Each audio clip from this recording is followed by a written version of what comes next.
Et je glorifie ces dieux-là. Alléluia. Dieu est capable. On va lire Actes des Apôtres, le chapitre 2, le verset 42 jusqu'à 47. C'est ça la base des lumières du monde. C'est ce qui fait notre force.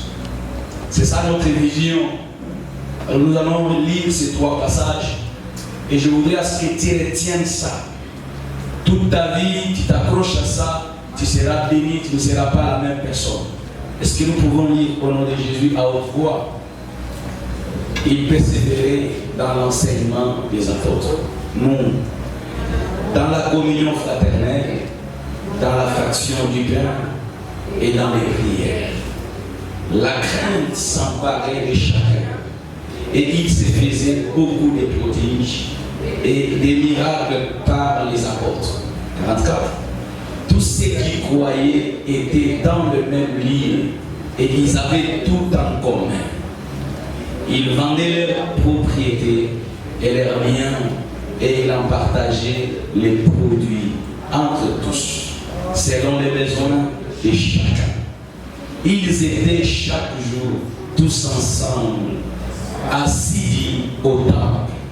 Ils rompaient le pain dans la maison et prenaient leur nourriture avec joie et simplicité de cœur, louant Dieu et trouvant grâce auprès de tout le peuple.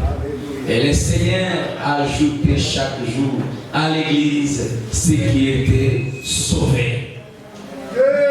Quelle parole! On prend Jean 8, le verset 12.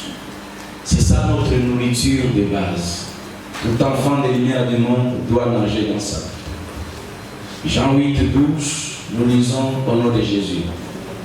On peut lire. Jésus leur parla de nouveau et dit, je suis la lumière du monde. Est-ce qu'on peut répéter là, tu dis, je suis la lumière du monde? Je suis la lumière du monde. Si maintenant ton nom tu dis, je suis la lumière du monde, Michael, je suis la lumière du monde. On peut continuer. Celui qui me suit ne marchera pas dans l'éternel. Tu peux dire, tu cites ton nom, tu dis, je ne marcherai jamais dans l'éternel. Tu peux dire ça? Michael, moi je ne marcherai jamais dans l'éternel. On peut continuer. Mais il aura la lumière de la vie. On peut prendre Matthieu 5. Matthieu 5. On va commencer à partir du 12e verset. Matthieu 5. On peut lire au nom de Jésus. Réjouissez-vous et soyez dans l'allégresse, parce que votre récompense sera grande dans les cieux, car c'est ainsi qu'on a persécuté les prophètes qui ont été avant vous. Vous êtes les sels de la terre, mais si le sel perd sa saveur, avec quoi la lui rendra-t-on? Il ne sert plus qu'à être jeté dehors et foulé aux pieds par les hommes. Vous êtes la lumière du monde. Une ville située sur une montagne ne peut être cachée. Et on n'allume pas une lampe pour la mettre sous les boisseaux, mais on la met sur les chandeliers et elle éclaire tous ceux qui sont dans la maison. Que votre lumière luise ainsi devant les hommes, afin qu'ils voient vos bonnes œuvres et qu'ils glorifient votre Père qui est dans les cieux.